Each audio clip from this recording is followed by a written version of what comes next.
kalau ini gambarannya juga nih Mas di rumah sakit, Mas Kresna kan udah menyiapkan makanan misalnya ya Mm-mm. seperti itu ya. Itu tadi kita udah ngomongin nih jenis makanannya beda mungkin. Nah, terus setelah makanan itu disiapkan, memberikannya seperti apa Mas? Apakah juga makanannya itu ditaruh tetap di piring atau ada perlindungan-perlindungan khusus supaya makanan itu em, sampai ke pasiennya lebih hygiene atau seperti apa gitu Mas? Lebih bagus dia dipotong kemudian kita makan. Karena Heeh. kan dia akan bercampur dengan enzim yang ada di mulut. Iya, kalau Nah, itu. diminum dia skip ya, Ya dia langsung skip langsung masuk. gelek gitu loh.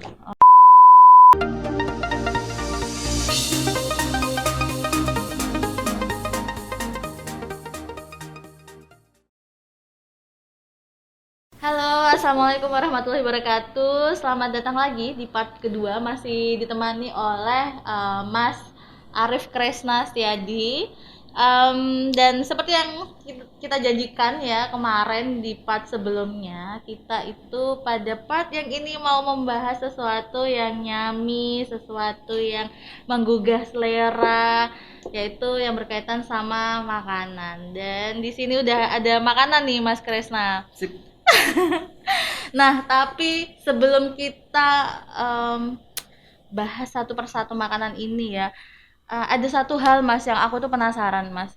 Jadi gini ya, pasti kan kalau orang masuk rumah sakit itu kan mungkin yang dirawat tuh ada yang kena kecelakaan, ada yang karena mungkin operasi patah tulang, dan juga sekarang ada pasien yang dia COVID-19. Mm-mm. Nah, itu sebagai seorang ahli gizi, itu apakah makanan yang disiapkan oleh Mas Kresna untuk masing-masing pasien itu beda-beda nggak sih, Mas? Kalau ada beda, bedanya di mana? Jadi memang ini Mbak apa namanya? Kalau ditanya beda, tidak ada beda. Tapi memang untuk pasien-pasien dengan kondisi COVID itu kita beri Mm-mm. ekstra. Ekstranya apa? Bisa susu atau dengan jus. Oh, seperti yang disiapkan ini ya? Ya, atau Mm-mm. mungkin pada beberapa pasien itu kita beri ekstra air hangat atau teh hangat. Itu. Pasien lain nggak dapat? Ya, pasien lain nggak dapat. Kasihan ya. Tapi ya nggak pengen juga jadi pasien COVID, jangan Makanya, sampai. jangan Heeh. masuk. Ya, Fungsinya tambahan itu kenapa, Mas? Kenapa harus ada tambahannya gitu? gitu. Jadi memang kalau misalkan protein, jadi Heeh. memang kalau kita mau tambah protein, kita memang bisa menambah dalam bentuk susu. Gitu. Iya. Ya, susu. Jadi memang untuk prinsipnya nih, Mbak, memang untuk pasien-pasien dengan COVID ini sebisa mungkin kita cukupi dulu kebutuhan energinya. Oke. Ya, kalau kebutuhan energinya sudah tercukupi, tentu baru kita ngomong protein, kemudian vitamin, kemudian mineral. Nah, Mm-mm. serta karbohidrat juga dan lemak. Nah, kalau misalkan energinya tidak terpenuhi, nah bahaya. Apa Nanti bahayanya? bisa-bisa cadangan protein yang ada dalam tubuh Ha-ha. atau mungkin juga cadangan lemak yang ada dalam tubuh itu akan dibongkar Untuk menjadi energi. oh gitu. Iya, karena itulah Gitu. pasien-pasien itu kita beri ekstra snack yang dia kalorinya memang lebih tinggi. Seperti contohnya Mm-mm. puding, nanti kita Mm-mm. beri santan, kemudian juga ada snack susu. Nah, supaya itu, Mm. karena memang pada pasien-pasien COVID yang dirawat di rumah sakit, beberapa memang ada penyulit seperti mual muntah. Nah, itu kan kasihan kalau nggak ada energi yang masuk, gitu. Ya mual muntah jadi makanan yang masuk pun juga Iya, kadang keluar ya Mas. masuk lagi, keluar Tuh. lagi. Nah, itu yang jadi. Nah, untuk pasien-pasien seperti itu memang kita beri khusus. Mm-mm. Jadi memang kita beri snack yang densitas kalorinya memang tinggi. Gitu. Seperti tadi susu, puding dengan Ya, santan fly. ya. Ini Ini kebetulan enak ini kelihatannya, Mbak. boleh nggak Gitu. sih dicoba? Oke, ntar saya berusaha mencerna. Berarti kan sebenarnya kalau untuk pasien COVID dia butuh energi tinggi juga ya Mas ya? Atau gimana? Mereka sebagai seorang pasien butuh energi yang lebih tinggi nggak daripada orang sehat atau pasien lainnya? Ya, Kalau misalkan diberikan energi tinggi, tentu Mm-mm. sesuai dengan kebutuhan, Mbak. Oke. Ya, jadi memang kalau misalkan dia tidak dalam kondisi panas, atau Mm-mm. mungkin leukositnya juga tidak tinggi, tentu Mm-mm. kita berikan diet yang seimbang saja. Nah, kalau Mm-mm. misalkan dia dalam kondisi badannya panas, karena seperti yang kita belajar tuh Mbak, kalau misalkan 1 derajat itu kan perlu penambahan energi kurang lebih sekitar 13% dari kebutuhan. Nah, itu yang harus kita Perhatikan. perhatikan.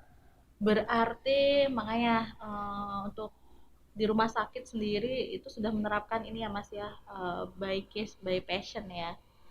Mm-mm. Dan kebanyakan juga pasien COVID mungkin ada yang ada demamnya, mungkin ada yang Iya, tidak disertai demam mungkin. ya ada yang tidak disertai demam, tapi disertai dengan sesak napas atau mungkin dengan batuk. Nah, itu kan juga bermasalah. Heeh, kalau kayak misalnya susah nafas gitu mungkin dia juga susah makan nggak Mas? Biasanya begitu, Mbak. Jadi kalau pasien-pasien dengan kondisi susah nafas, itu Mm-mm. memang kita berusaha memberikan makanan yang lebih lunak. Seperti Nah, seperti bubur halus, oh ya ya, nggak ya, ngunyah-ngunyah ya, ya. karena kan memang mengunyah pun juga dia butuh energi kan. Iya. Nah, itu.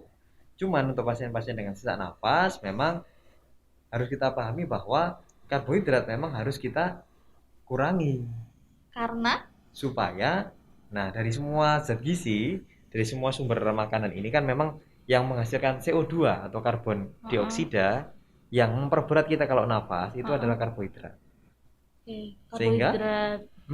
sehingga kalau misalkan pasien-pasien itu sesak, tentunya karbohidrat tidak bisa kita berikan full. Gitu. Berarti ada pengurangan ya, Mm-mm. ada modifikasi di situ. Nggak semua pasien makanannya sama, Iya, disesuaikan dengan tergantung. kondisi pasien tentunya. Gitu ya. Mungkin contoh karbohidrat tuh seperti apa sih Mas? Apa aja? Ya, karbohidrat kalau kita kan orang Jawa ya. Jadi orang Jawa itu biasanya kalau ngomong karbohidrat supaya lebih dipahami, itu adalah polowijo sama polo pendem. Palawija dan palawendang. Iya. Saya Apa nggak Mbak? tahu Coba apa? palawija. Mbaknya orang mana sih? Ya, saya nggak sih. Apa kayak bisa contohnya apa nih Mas? Nah, jadi Bahan kalau makanannya. polo pendem itu kan contohnya ada kentang, Oke. kemudian ada umbi-umbian. Polo pendem Heeh. kan sesuatu yang dipendem ya. Oh ya. Iya, kalau polowijo itu kan yang kayak beras, kemudian jagung, ya Hmm, terigu termasuk yang gandum itu kan termasuk di Polowijo. palawija. Iya, Produknya gandum ya, tepung terigu. Itu iya. karbohidrat yang Itu juga karbohidrat. yang untuk pasien COVID yang dia ada sesak nafas itu perlu dikurangi Iya. gitu ya. Nah, kalau ini gambarannya juga nih Mas di rumah sakit. Mas Kresna kan udah menyiapkan makanan misalnya ya Mm-mm. seperti itu ya. Itu tadi kita udah ngomongin nih jenis makanannya beda mungkin.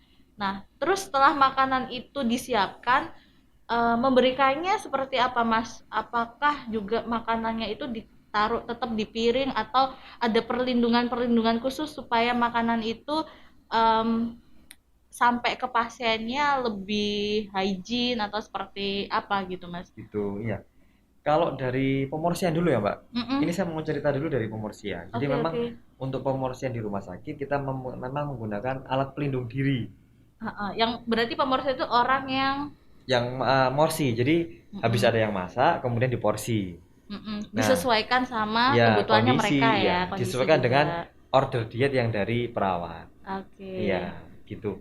Jadi dalam posisi pemorsi supaya kita aman, itu memang pemorsi makanan kita, petugas porsinya itu memang menggunakan APD yang lengkap. Mulai Mm-mm, dari celemek, kemudian masker, mm-mm.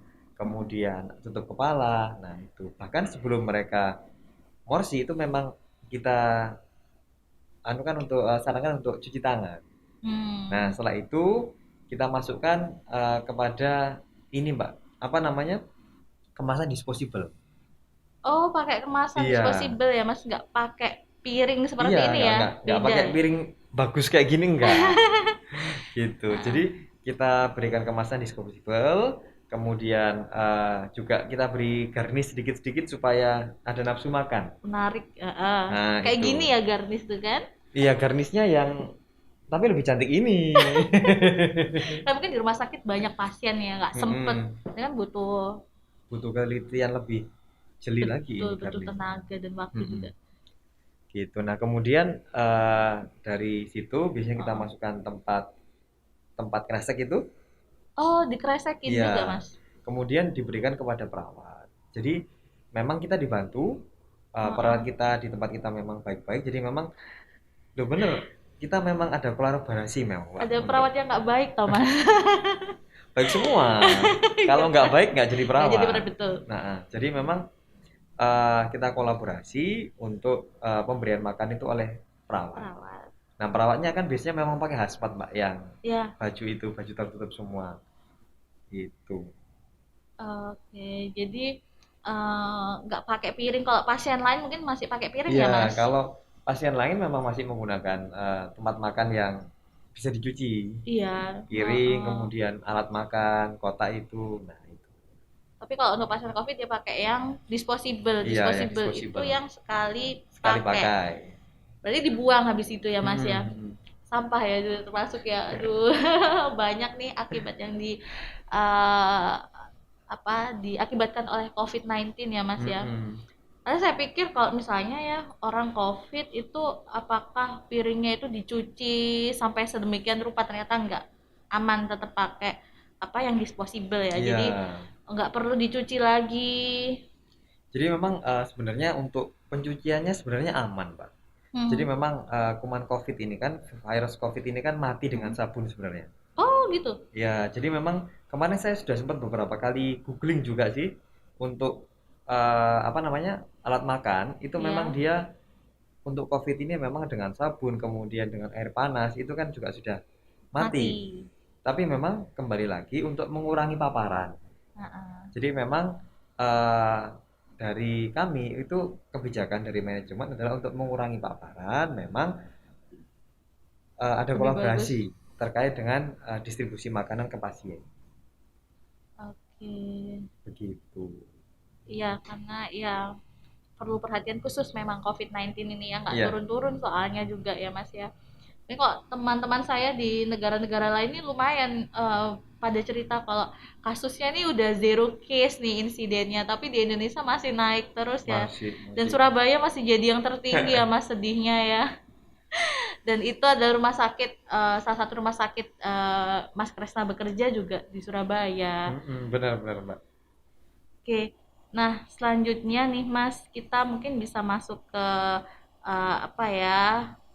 pesan yang mungkin bisa bermanfaat bagi teman-teman di rumah, karena kan ini kayaknya udah mulai menyerang orang-orang terdekat kita juga kan, Iya, COVID-19 itu mungkin dulu kita masih mikirnya menyerang orang-orang tertentu yang dia mobilitasnya tinggi atau yang mungkin petugas kesehatan ya.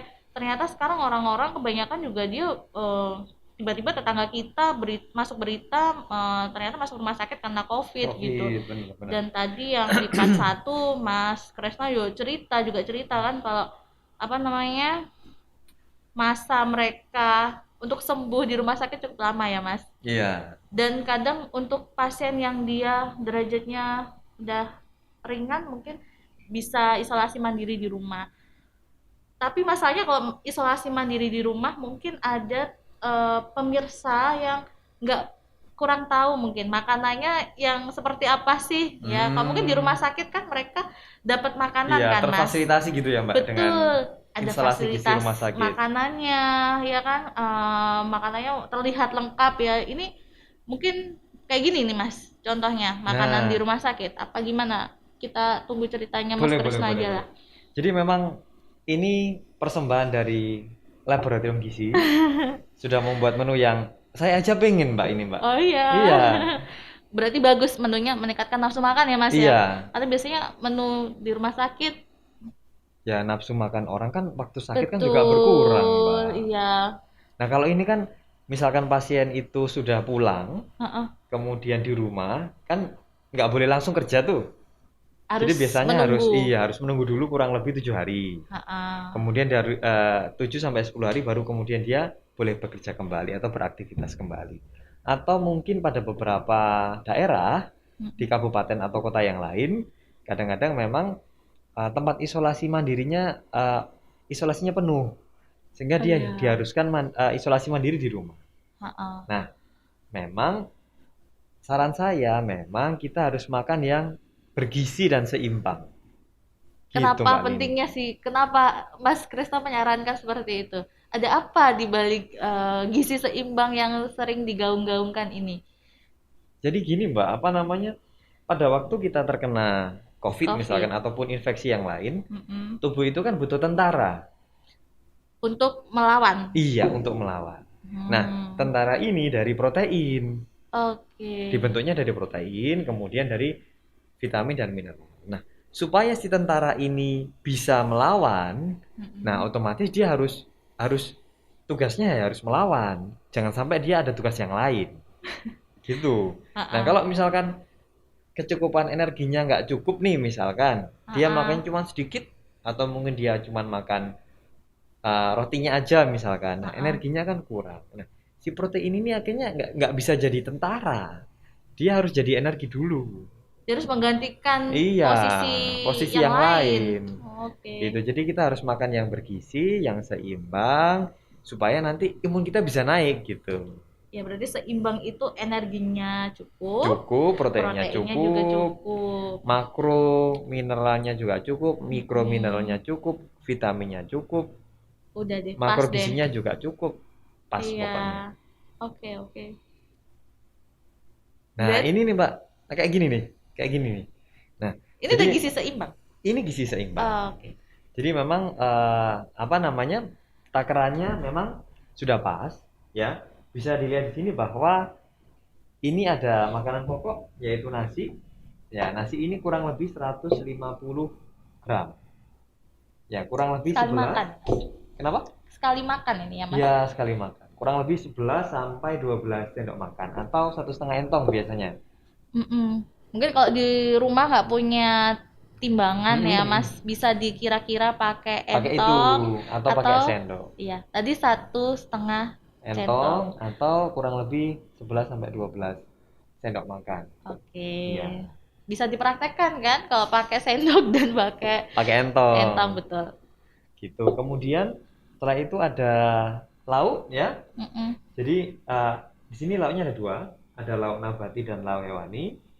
Ini memang ukurannya kurang lebih jika ini pakai ayam ya, Mbak ya. Ya, ini ayam bumbu ini. Nah, di ayam bumbu ini memang kandungan proteinnya kurang lebih sekitar 4 sampai 5 gram. Nah, kemudian juga ada tahu. Supaya nggak bosan dengan tahu goreng aja, ini divariasi dengan menggunakan perkedel, dibentuk perkedel. Ha-ha. Kemudian dibuat bola-bola. Nah, otomatis kalau kita lihat bentuk yang cantik seperti ini kan nafsu makan kita jadi naik. Naik, jadi pengen Heeh. makan terus. Habis posket aja ini. Habis ini kita makan. Siap. Nah, kemudian ini juga ada sayur. Ah, ini Sayurnya ya. ini ada sayur sop. Jadi di sini isinya ada wortel, kemudian ada buncis, selalu ada bunga kol, ya. Heeh. Jadi ini kalau kita timbang kurang lebih 100 gram. Nah, kurang lebih satu mangkok ini, Bapak Ibu. Nah, tapi kalau mengambil sayur, jangan kuahnya yang banyak, tapi isinya yang banyak. Jadi kadang beberapa pasien itu waktu ditanya ini, aku bisa makan sayur kok Mas biasa, aku sering makan sayur. Tahu bilangnya aku suka makan sayur Heeh. gitu kan. Ternyata yang banyak kuahnya bukan isinya. Iya. Nah, kalau di sini memang saya sarankan untuk lebih banyak isi dari sayurnya. Iya, nih kayak kayak gini nih. Ini Nah, satu mangkok kan dia isi semua ya, Mas ya. ya ini isi semua. Heeh. Nah, kemudian bisa ditambah dengan susu, ya. Nah, jika memang kondisinya usianya sudah mulai lanjut, Mm-mm. boleh menggunakan susu yang tanpa lemak. Oh, susu apa? Skim Ya, namanya ya, susu Mas ya. skim, benar, sip, begitu, ya. Nah, kurang lebih berapa? Kurang lebih 1 gelas, Bapak Ibu. Takarannya tentu disesuaikan dengan masing-masing produk. Takaran maksudnya sendoknya Iya, saat menyeduh itu ya, Mas heeh, ya. benar, Tapi ini gitu. kok nggak 1 gelas nih, kayaknya Nah, ini kurang lebih 200 cc. maksudnya mungkin gelas apa ya, Mas ya? Gelas Gelas belimbing biasanya, belimbing Mbak. ya. Iya. Oke. Kalau ini kan gelasnya cantik ya. Iya, gelas Iya. apa sih kita bilangnya gelas jus. Gelas party kelihatannya ini gelas Oh, party iya nih. bener-bener. Nah, kayak gitu. Nah, untuk camilannya ya, camilannya ini bisa menggunakan labu kuning. Itu labu kuning ya? Iya, Oh jadi iya, teman-teman warnanya kuning. teman-teman lab gizi ini kreasinya mantep-mantep. Ini labu kuning itu dia dibuat puding, kemudian diberi Ah, fla. Ya, jadi memang labu kuning ini kan seperti yang kita tahu vitamin A-nya tinggi, Mbak. Ya, jadi karoten ya, beta karoten. karotennya Nah, tinggi. ini juga bisa bagus kalau misalkan dicampur dengan fla. Kenapa? Ya iya, karena dengan fla ini dia rasanya bisa enak gitu. Kan makanan Iya, bergizi itu juga harus enak iya benar-benar. supaya bisa aman dan enak untuk dikonsumsi. Oke, Gitu. gurih soalnya kayaknya ya kasih fla itu fla apa? Santan. Iya, ini flanya adalah ada santannya, Ah, kemudian ada tepung maizenanya dan ada gula pasir. oh, Ya, enak kayaknya. Nanti kita kita boleh bisa dicoba habis coba gini. ya. Mm-mm. Biasanya saya waktu podcast tuh bisa nyoba-nyoba, ini nggak bisa, harus nanti kayaknya Iya, karena harus nanti. iya lagi naik COVID-nya, jadi harus Nggak boleh barengan kan ketat, makanya, makanya nggak betul. boleh barengan. Kan kita sudah menerapkan. Nah, aku tuh ada yang Hmm. lucu Mas. Biasanya tuh kalau ibu-ibu belanja sayur itu biasanya kan dia belinya tuh satu ikat, dua ikat. Hmm, hmm, Itu hmm. udah buat keluarga karena ya itu tadi sayurnya itu yang satu mangkok itu Hmm. kuahnya. Ternyata bukan ya. Iya. Jadi mungkin para ibu-ibu ini mungkin perlu biasanya beli bayam satu ikat untuk satu keluarga. Iya. Nah, berarti paling nggak perlu nih ditambah nih Mbak. Misalkan, Pak, aku minta dong uang lagi buat beli sayur gitu. Kan sayur murah. Iya, boleh bisa. Ah. Nah, ini Mbak, camilannya satu lagi. Oh, apa? Ini ada yang namanya jus. Nah, jusnya Jus. ini terdiri dari ini apa coba? Apa? Warnanya merah itu ya.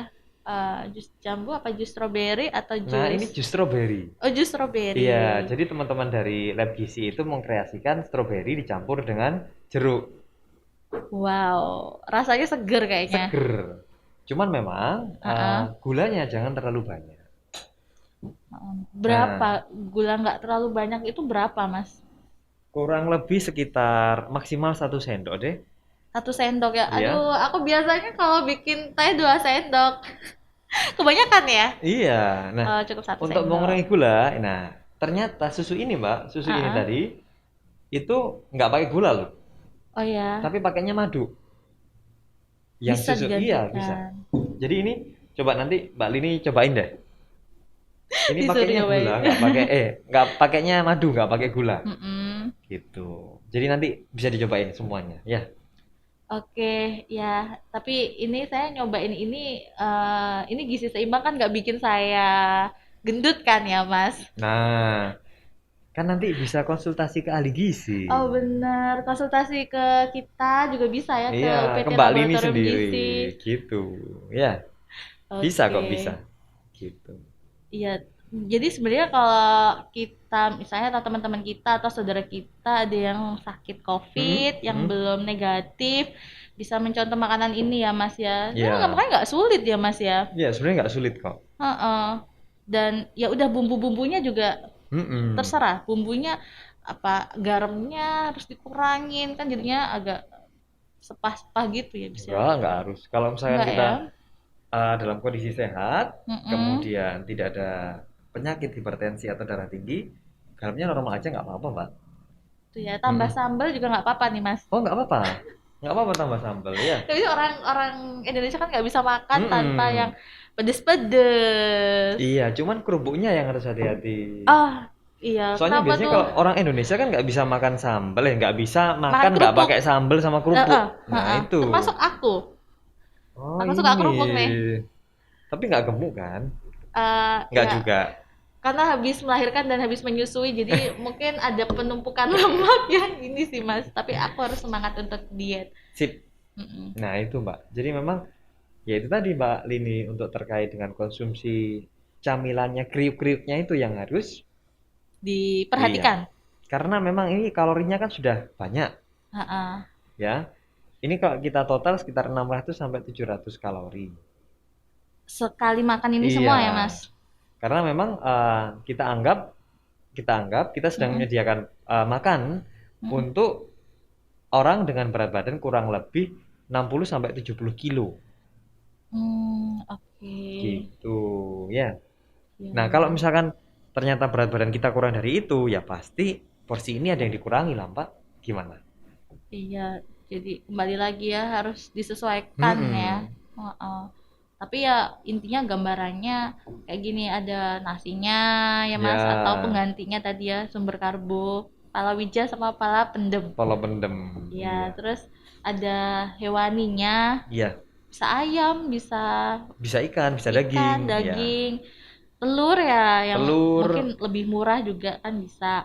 Terus apa namanya? Ini ini apa sih ada Mas, nabati? nabati? Iya, nabati. Tahu, tempe bisa ya Tahu Mas? tempe bisa? Ada sayur.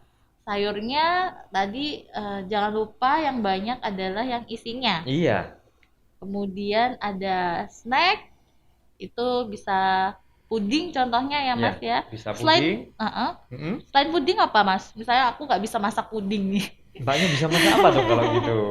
Apa ya snack misalnya yang mudah itu apa, kasih ide dong Mas? Nah, kalau misalkan snack ini kan banyak, Mbak. Ah, Jadi mungkin bisa dibuat tepung sagu, bubur sagu itu juga boleh, nggak apa-apa. oh Atau bubur mungkin juga sagu. bubur kacang hijau. Oh iya, Nah, itu kan kalau itu juga lebih bisa. gampang ya. Nah, kemudian ini juga buahnya misalkan dimakan maksudnya dipotong kemudian dimakan juga nggak apa-apa. Ah. Nggak harus di jus. Hmm, ya. Gitu. Cuman mungkin kalau di jus dia langsung Langsung bisa, telen gitu kan? ya mungkin ada yang nggak suka buah, ada nggak sih yang nggak Nah, suka buah, atau yang nggak suka sayur, bisa di jus. bisa di jus, tapi memang lebih bagus dia dipotong kemudian kita makan. Karena kan dia akan bercampur dengan enzim yang ada di mulut. Iya, kalau Nah, itu. diminum dia skip ya, Iya, dia langsung skip langsung masuk. gelek gitu loh. Oke. Langsung langsung ke lambung. Ya ada plus minusnya ya Mas ya. Iya, ada plus Kalau minusnya. di jus ya. Terus ini kok susu untuk orang yang dia udah agak tua tadi ya. Enggak, Oh enggak, untuk gimana? semua usia boleh, nggak masalah. Oh boleh. Boleh, tapi untuk mengurangi gula Mm-mm. bisa ditambahkan dengan madu tadi. Mm-mm. Oke. Gitu.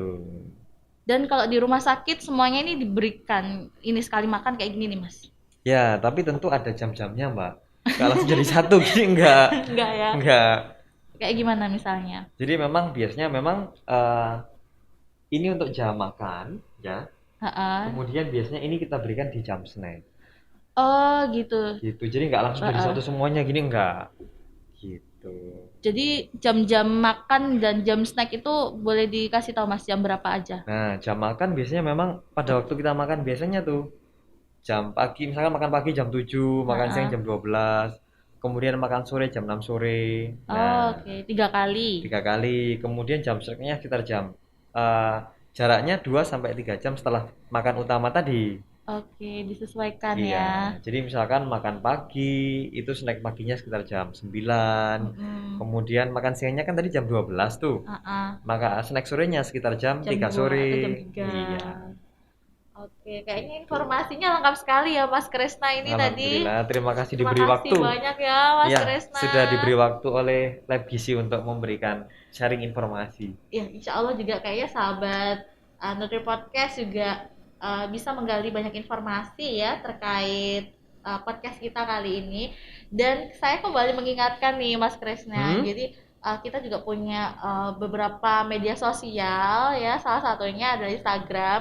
Nanti jangan lupa di follow teman-teman, itu ada di @laboratoriumgizi. Kemudian kita juga punya website yang selalu update artikel-artikel kesehatan, agenda-agenda, event. Mungkin juga bisa kontak kami lewat website kami di www.laboratoriumgizi.jatimprof.go.id. Dan YouTube, jangan lupa subscribe channel kami, bunyikan loncengnya supaya ternotifikasi nanti Siap, siap.